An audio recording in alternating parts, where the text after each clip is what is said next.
Yeah, back again. When you're live, you're live. It's been a while, but this is what we're doing. So check it out.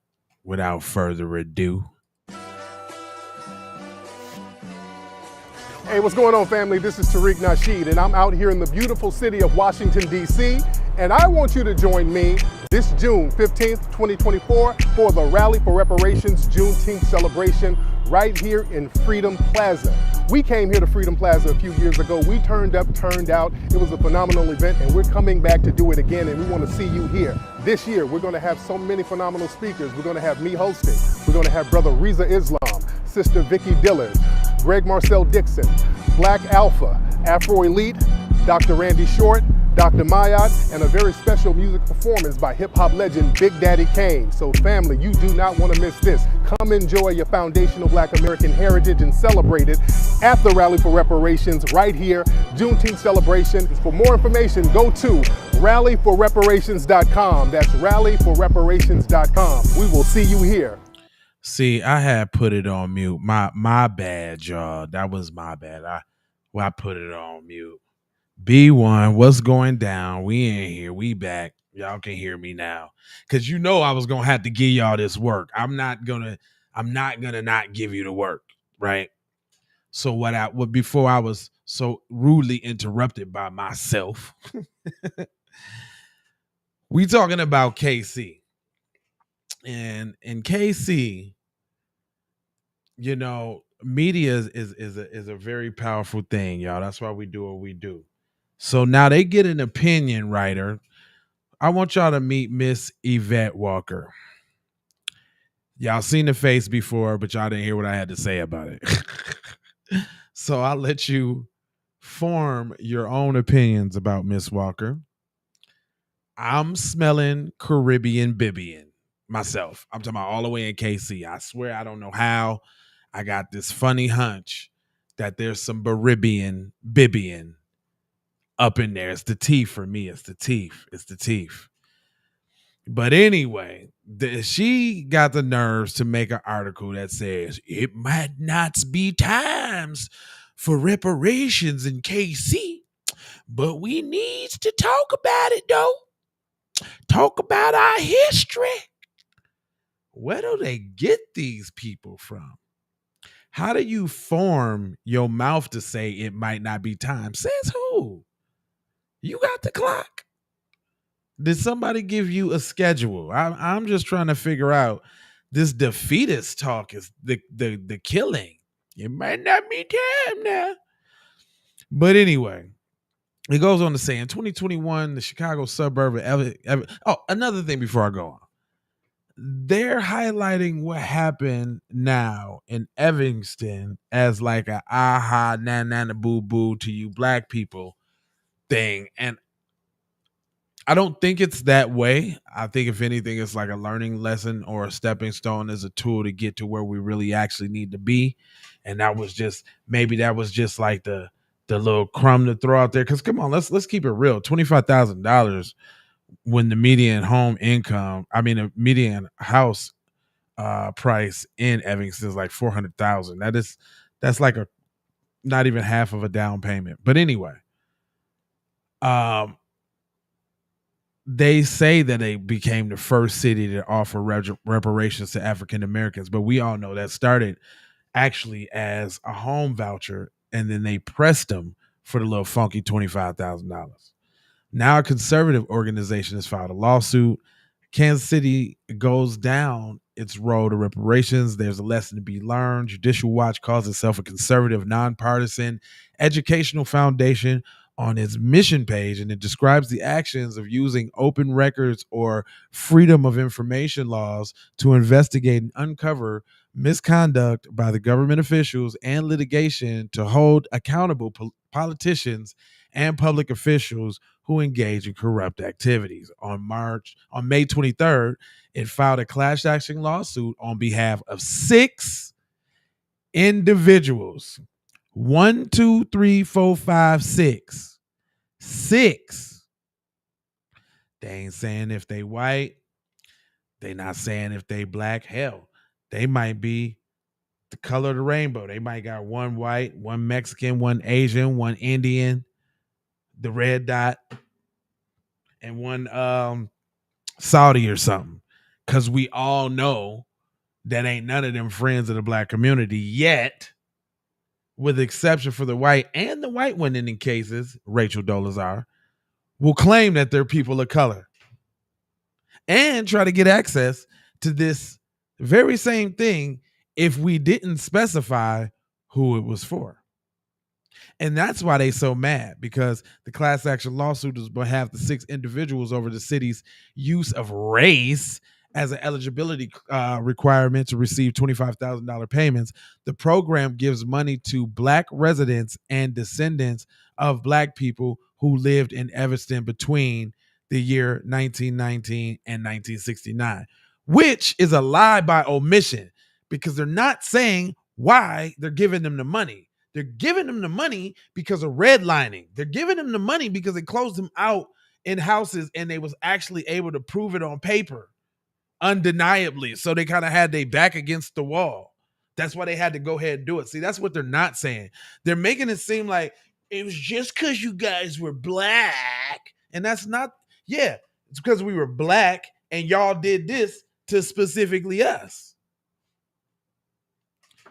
It goes on to say the lawsuit accuses the reparations program of violating the Equal Protections Clause of the 14th Amendment. And I kind of want to stop there because you want to know, well, what's the Equal Protection Clause of the 14th Amendment? Well, I pulled it up for you. Here we go. Overview. It says equal protection refers to the idea that the government body may not deny people equal protection of its governing laws. So you talking about the laws that was passed, like criminalizing everything that black people do to put them in jail, to enslave them after slavery was over. We talking about the Jim Crow. We talking about the redlining. Not even on top of that, the KKK and the lynchings and all of that, but those specific things. Then it goes on to say the governing body state must treat an individual in the same manner as others in the similar condition or circumstances.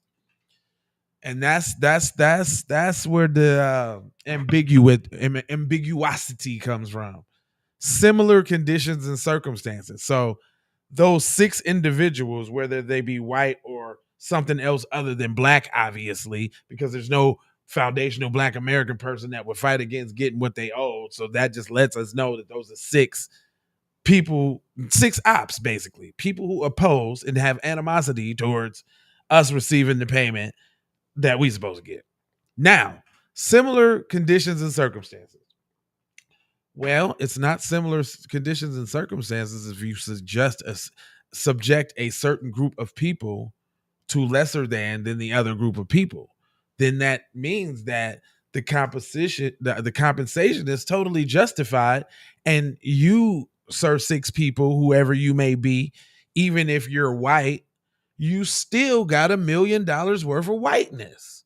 And this was the example that I was going through before I found out that I ain't have the value on. But let me share a story with you. So you got bum A and bum B. We're going to call bum A the white bum and bum B the black bum. So we give bum A and bum B fresh cut, mani-pedi, facial, beard trim, whatever, new Versace suit, new loafers, belt. I mean, everything but the BMW. I mean, even when he pull out his wallet to show you his ID, he got a smooth wallet, everything. Do you know that bum A is going to get to jump right back into society like nothing ever happened? Whereas bum B, cuz finna have to grind from the mailroom. Oh, you flipping burgers now, huh? Oh, you assist you crew chief now, huh? Let me give you a story. I was working at this telemarketing joint, right? And it was this white dude named Jeff. And Jeff had been fired and rehired several times. Story has it Jeff has stole money from the company. Jeff has been on benders for weeks at a time. Jeff has came in drunk, high, doing drugs on the job in the bathroom, got caught fighting employees. But guess what? Every time Jeff got fired and came back, Jeff came back as the manager. Jeff didn't have to get back on the phones. Jeff didn't have to prove what he was doing to the Jeff didn't have to do none of that. Jeff got right back in the spot. When I was working there, I was trying to get him on the team. You understand what I'm talking about? Jeff was spreading that bread. You understand? I could see right through him. But he was my manager though. All while sitting there on the floor telling us the stories about what he used to do. That's where I learned it from. It was Jeff. I didn't hear it secondhand. Jeff told us. Oh man, and me and Paul and me and Jeff, we had it out and blah blah blah. But this is how you talk about the owners and all of that. Jeff ain't they family. Jeff ain't their nephew or their cousin or their kin or anything like that. Jeff is I forgot where he said he was from somewhere down south. He used to wear this little gold ring on his finger, like he was like a little mobster, but he was like from I can't remember, it's like Alabama or Florida. I think it was Florida. Jeff was from Florida, and Jeff would get really high. But that's the whole point. So these 6 individuals, whether they're white, black, Asian, whatever, y'all not in the same position. Nobody has been sabotaged more than the black community when it comes to these individuals. So this definition, well, let's call it what it really is. They just don't like black people. Let's just say it. Y'all gauge y'all life based on how bad we doing. So if we get anything, life is over. You notice how they always be like, America's going to hell. America's going down. It's just America. It ain't really about the immigrants coming over. Because they ain't saying nothing about that. Y'all notice that? You notice you don't see in the threads on social media or anything that you don't really see nothing derogatory about the illegal aliens that's getting all your tax dollars. You don't hear nothing about that from nobody. None of your friends, white, Mexican, Indian, all the other ones, you'll hear nothing. Let you come up in the conversation. Let you just be talking about, so what you think about reparations? Oh boy, you gonna end friendships. And friendships are gonna end. I already know because a couple ended for me. I had one of my friends. Well, he's still my friend. We have a difference in opinion, and I'm, because I ain't gonna poop on him right now because this is not the end. But if he was able to defend himself, I would get on him. But anyway, cuz said, I like what you do and all, man, but you're too smart and you're too intelligent, man, to be talking like that. And my other white homeboy was like, nah, that's just the way he do his shit. That's what it is. It's not, you're not his fucking audience. That's I can hear him saying that. Nick, shout out Nick, my boy Nick.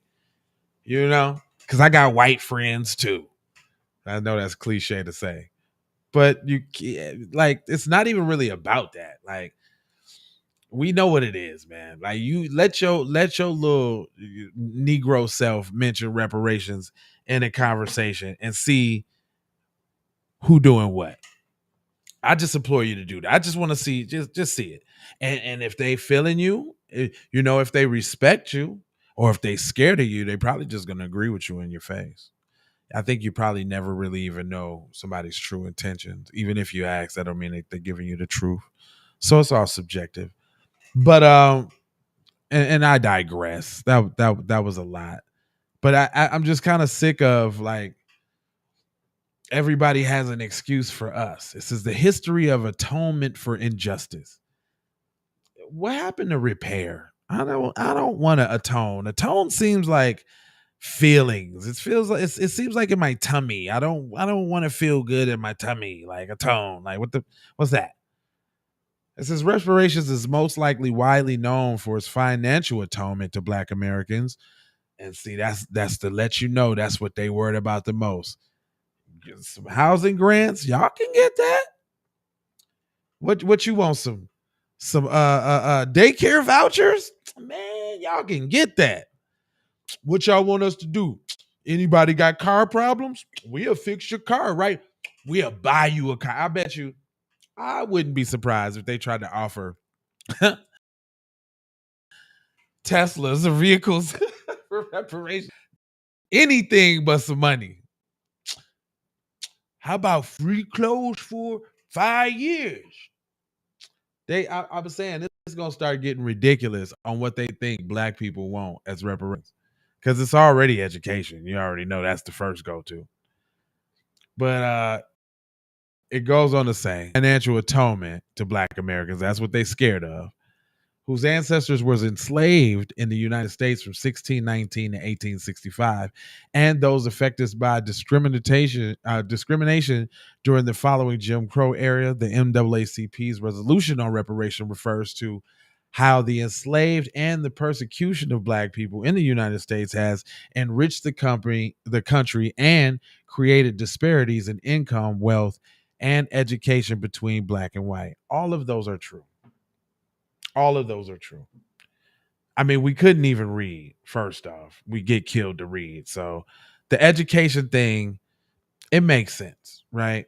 Although it's really more about resources now. Like you go out to the suburban schools and they got the high tech VR computer access ability, and then you go to the inner city schools and they barely got Samsung tablets.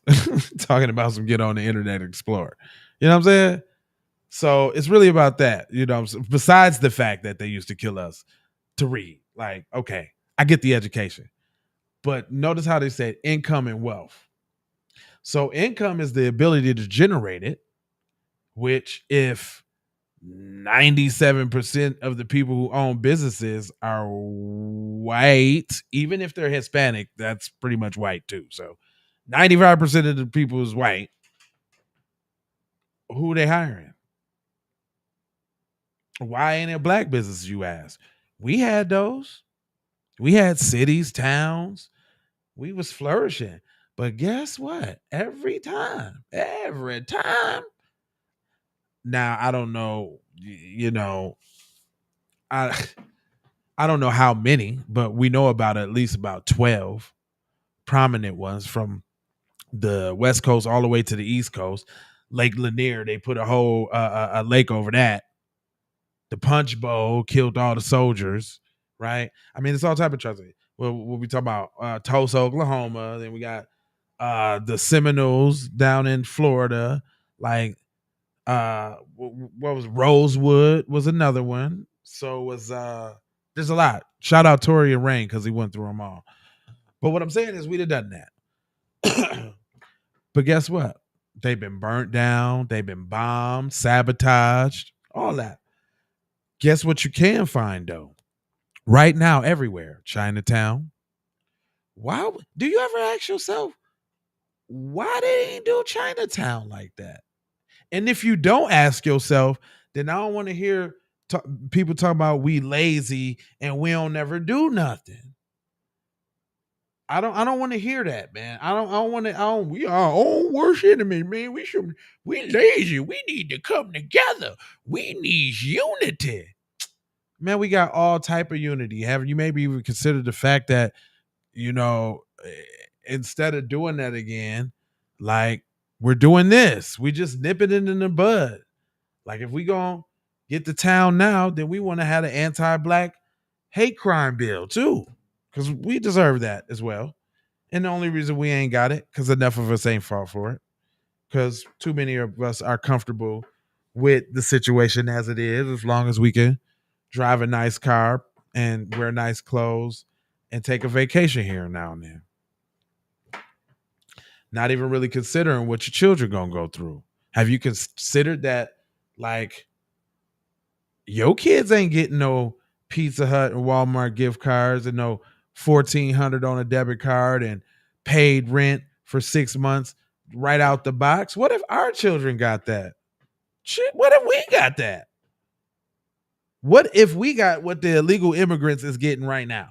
What would you do? What would your life be like if you had a debit card right now? Cause doing everything you're doing right now, they not requiring you to do nothing. Ain't no stipulations, ain't no classes, ain't no reports, ain't no mandate, no fill out no paper, no, none of that. They ain't knocking on your door, see who in your crib, nothing. They're willing. You do whatever you want to do. You work construction in the fields. You do landscaping. You stand in the corner with them dumb little signs talking about my niece is suffering from cancer. Give me some money. How I know that's a racket? Because I was standing in the store listening to the dude chopping it up about the shifts that they was putting in and how much money they's making. That's why I'm glad I never gave them nothing.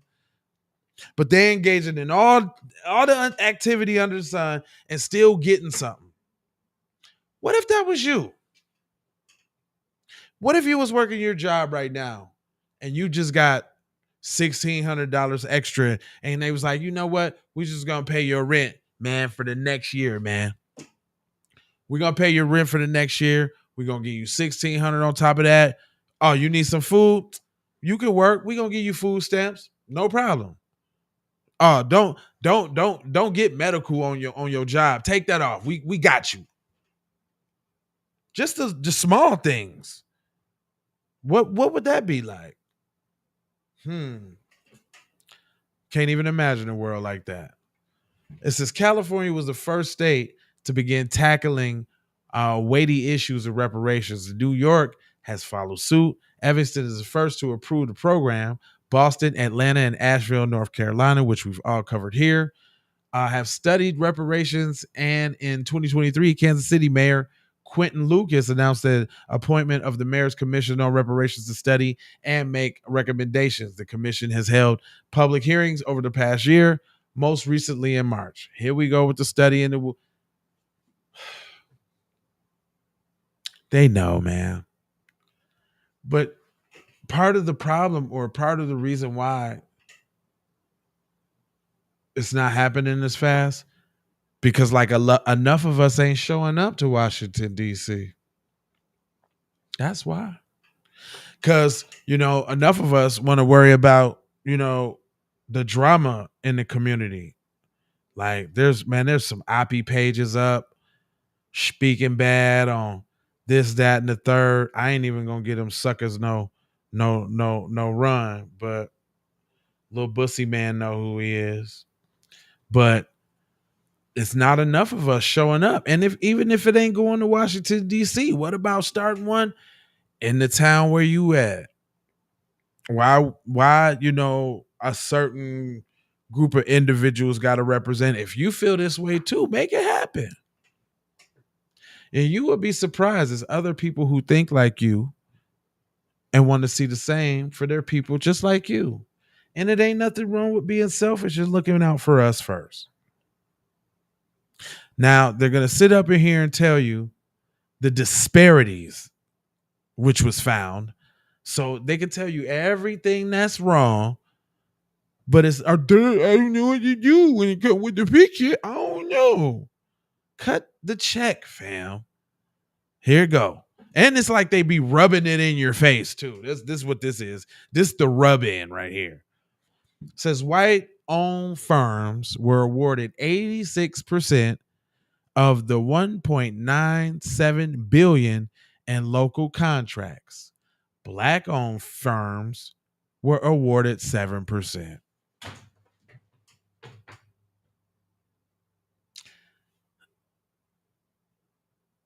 Why? Why? Okay, ain't that an easy fix? Ain't that like next year we just go in and say half go to this and half go to that? Or what even you know what even be fair? If it was even at like population size per capita, since they want to do the per capita, ain't we 13, 14, which I don't believe percent of the population that they keep shoving down your throat since I was 5? Since whenever we ain't never got past 13%, never. Just never past 13%. That's what you telling me. Never. Well, but okay, but you can't have it both ways though. What about all the baby mamas in the welfare queens? What about them? You can't have it both ways, fam. Either we're welfare and all the kids out of wedlock with what about all these fatherless children and these absentee fathers? Well, they gotta have kids to be absentee too.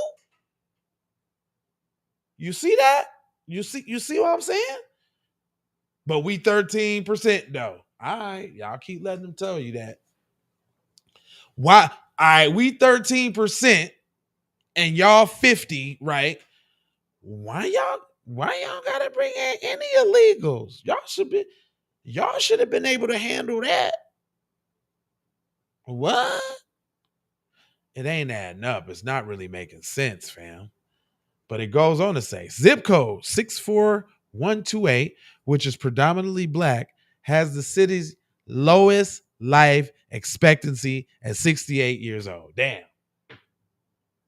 Zip code 64113, which is predominantly white, has the highest life expectancy at 86 years old. Damn. If that don't look like population control or extermination, I mean, just because they playing the long game, they just told you, we killing you faster, slowly. Look, they like we gonna get 17 years at least around without none of us. It's crazy. This is diabolical, but whatever. It goes on to say that more than 75% of white residents are homeowners. Fewer than 45% of black residents are homeowners. That's skewed in itself if you think about the per capita, blah, blah, blah. So basically what they're just saying is half of all black people don't own a home and mostly all white people own a home, basically. The median household net worth of a white family is $188,000 and the median net worth of a black family is $24,000. How did that happen? Did black people somehow work less hours than the white people? Huh? How does that happen? When you begin just to ask simple logical questions, I mean, it's like you see. Only way that could happen is, I don't know, if you didn't let them soldiers that came back from war use their little GI Bill to get them a house to pass down, not only get them a house, but also they didn't get to get the job at whatever and be like Jeff and get fired and rehired and keep, sustainable bread just because, even though you're incompetent and you might not even have the skills. Because I know that too. I've had plenty of managers that I know way more than them. Like, how did you even, who you doing? Like, who did you come from? Who kid? Because you don't know nothing. $24,000 to $188,000, fam. There ain't that much laziness in the world. It's impossible for you to be that lazy. Then, okay, so the half of black people that own homes, why they ain't got they got homes? Why they ain't got the same medium? Oh, because they homes is in the areas that don't grow in value because they not around the white one. Oh, when you start to peel back the layers, you find out that it's engineered and designed that way. By who? The local officials and the government, perhaps? and all complicit in, even the citizens, and complicit in keeping the goodies and guarantees that they get for participating in whiteness. But then then the six of them want to turn around and say, well, we want to shoot y'all because y'all ain't treating somebody's equalish now. Y'all ain't treating nobody's equalish. Hold on, what it say? The idea is that the government body may deny people equal protection of its own government laws. Nah, y'all just don't like black people. Y'all just gauge your life by how black people are struggling. And you don't want us to get anything. Just say that. Last but not least, it says in 2020, black drivers were 23% more likely to be stopped by a Kansas City Police Department than white drivers. But not to the tune of $160,000. They paying $160,000 worth of tickets? Nah, fam. Come on now. Okay, but wait. Y'all, they paying all the fine. Where they getting all this money from? They shouldn't even have cars. Let you tell it. They downtrodden out. They shouldn't even have cars. They should be barely scraping by. A net worth, they say net worth of $24,000. So basically what that means is everything that you own, your car, your house, your all that. In St. Louis, the house. Well, wait a minute. So you saying somebody got a $24,000 house or less than $24,000 house? You telling me the houses is $10,000 and then the car is $4,000? And like, wait a minute, the math ain't mathing up. Why is the median income $24,000? The house ain't worth nothing. And then who determines what the worth of the house is again? Come on, man. This is just a lot of tangled web weaving here now when you sit down and think about it. Listen, I could do this all day. I can do this. But I wanted to go to this specific part, and this is gonna kill y'all. It shouldn't though. It should actually be normal. It says compensation with land, money unpopular. I mean, how many times do you got to emphasize that y'all scared of us getting some money? Then they come with this old highfalutin. The Pew Research Center shows that black and white Americans don't agree on reparations. Did we agree on gay marriage though? How about did black and white people agree on slavery? They didn't, did they? Okay. Not even close. And the 2022 study found that 3 in 10 people say descendants of people enslaved in the U.S. should be paid in some way, such as given land or money. About 7 in 10 say these descendants should not be repaid. Repaid? I don't understand that. Because we ain't been paid nothing. But see, that's that kind of that's a slickety slight. Welfare is reparation. The affirmative action was reparation. The amendments was reparation. See, they try to equate other things that have nothing to do with cash as reparations. So y'all gotta watch the trick words, repay. It says when you break it down by race, statistics are startling. Only 18% of white Americans agree with reparations compared to 77% of black people surveyed. And I would imagine that what we got left out of that? The 23%. Yeah, the 23% of the black people was probably tether coons. Probably. Last but not least, you know they want to leave you with what they want to leave you with. And this is it. Listen to this. Listen, I don't expect to be paid anytime soon. We didn't ask you. Oh, well, you're old and you're gonna expire anyway. So okay, I'll give you that, old person. See, this is why you can't trust them old niggas Professor Jason Blackby saying. It says And if I were, I think I would use the money to help worthy causes. What worthy causes, sweetie? Other than black causes. That sounds too open. That's what let me know there's some tetherism right there. That's what made me think tether in the beginning. Then it says and then it goes on to say, like Reed and Story, I don't think reparations are worth studying if no one else to help people understand the financial gap between black and white Americans. Well, what are you talking about, sister? Understanding the gap between the black and white Americans is understanding that bread. What are you talking about? She last but not least, she says, it's not laziness, ignorance, or a cultural inability to succeed. It's history. No, it's white supremacy, babe. That's what it is. So you saying it's just historical for black people to be broke. So we just gonna be broke. We just shouldn't get nothing now. Cause it's just history.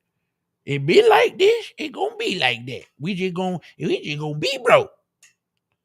Nah, honey. Nah. And that's it, man. That's all I got for you, man.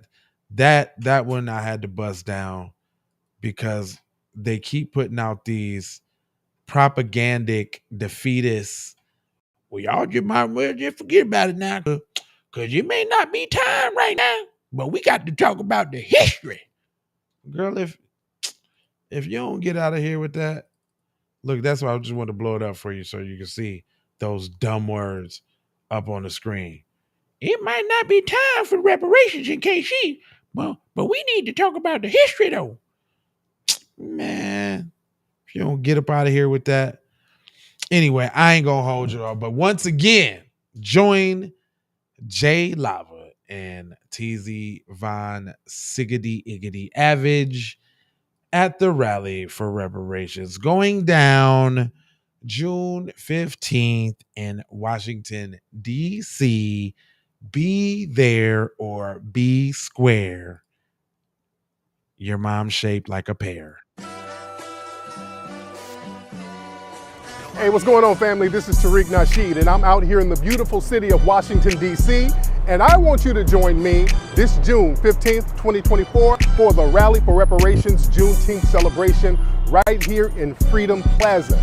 We came here to Freedom Plaza a few years ago. We turned up, turned out. It was a phenomenal event, and we're coming back to do it again, and we want to see you here. This year, we're going to have so many phenomenal speakers. We're going to have me hosting. We're going to have Brother Reza Islam, Sister Vicky Dillard, Greg Marcel Dixon, Black Alpha, Afro Elite, Dr. Randy Short, Dr. Mayat, and a very special music performance by hip-hop legend Big Daddy Kane. So family, you do not want to miss this. Come enjoy your foundational Black American heritage and celebrate it at the Rally for Reparations right here, Juneteenth celebration. For more information, go to rallyforreparations.com. That's rallyforreparations.com. We will see you here.